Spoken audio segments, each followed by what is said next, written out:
Hi, let me introduce myself. I am Helmut Weiss, and I am from Ontario, Canada. And I have four lovely grandchildren, a beautiful wife, and I reside in a sleepy area in the middle of farm country in southern Ontario.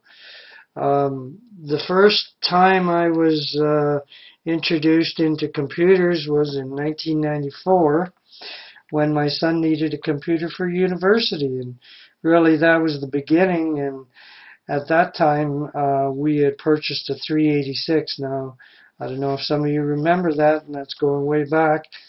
And I was really intrigued by computers. I wanted to see how they work. And at that time, it was just DOS 5. And after that was DOS 6, and then came Windows. But I took the DOS manual basically, and I read it from cover to cover, and I tried all different types of commands as I was reading the book, and that was all before Windows 95 came out. And basically, every time I tried something, it seemed to work, so I continued learning. And my wife says I have a photographic memory, so I remember a lot of this stuff. And I was basically hooked, and one thing really led to another, and I basically started helping friends fix their computers, and it went on from there. And somebody else would call me, and he had a friend, and he said, "Can you fix it?" So I said, "Sure, bring it over." I'd go over, and in a short period of time, I'd have it usually unlocked or fixed or whatever. And I remember this one night in particular, I was working at a disability chair manufacturer in the night shift, and I had my own construction business, and I wanted to surf the internet, but it was password blocked, and but that wasn't going to stop me. And in 5 minutes, I was in their system, and I was looking around, and then I started surfing on the internet because it was supper time, and I was bored. So I wanted to just play around and check things out. So I felt kind of bad, and the next day I said, "Oh, I better tell them because they may find out." So I thought, maybe I'm going to get fired.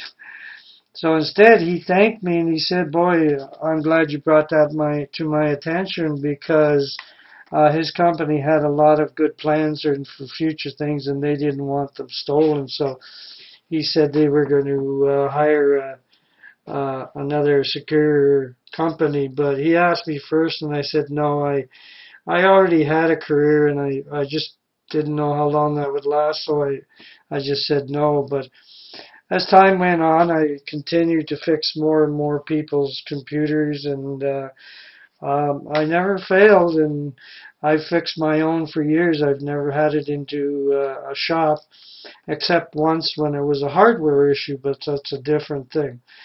So a friend of mine just recently, about a month ago, he had a computer that was so locked up. He had gotten a virus that basically had taken over his computer, and he brought it down to me and he said, "Can you fix it?" And I said, "Well, I'll try." And I said, "I think I probably can."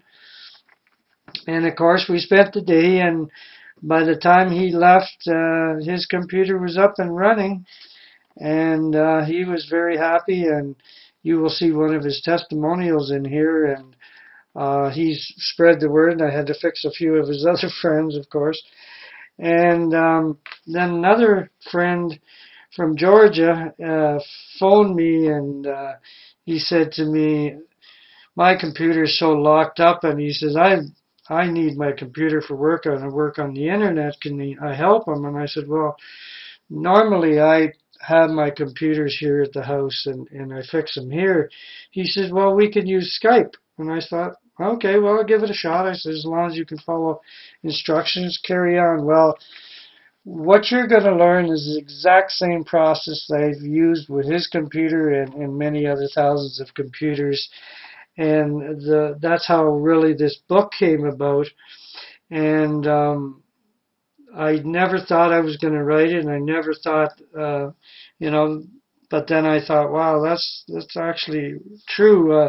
Every time I've done it, it has worked, and I am self-taught, and I know that it works, and I've done it very many times. Like I said, thousands of times. And I know you're gonna enjoy this course, and once it's fixed, you're gonna enjoy your computer a lot more, because it's going to be inexpensive to maintain and that, and you won't have to have it in the shop, because every time you take it in the shop, it's at least $89 plus. I've seen it 20, 150, you know, and um, that's not out of the norm. So we want to keep those costs down, and you're going to enjoy this product. And um, I want you to listen to me, my friend. You're going into this course, and I want you to follow it word for word and by each video, because if you don't, you could damage your computer, and I really don't want you to damage your computer. So it's important that you follow it step by step. And it's not very hard, it's simple. I'll tell you to do this in section 1, do this in section 2, watch the video in section 2, do this, watch the video section 2, etc., etc. And you're going to find that after a while, it's going to be so easy to maintain your cost, keep your cost down for your computer repair, and your computer is just going to run a whole lot better. Now, another caution is, if it's a hardware problem, that is a different game. Now, don't confuse hardware with data issues. Hardware is things like a hard drive, a motherboard, a video card, power supply, fan, any of those issues, RAM fails or any of those issues, that's a big difference. You're still going to have to get to the computer shop, replace the part, and then you're still going to have to come back and go through this book to make sure that you get all the junk out of it, because it's residing in your hard drive and stuff. So thank you very much, and enjoy the product, and I'm very glad that you purchased it. Thank you so much, and have a blessed day. Bye for now.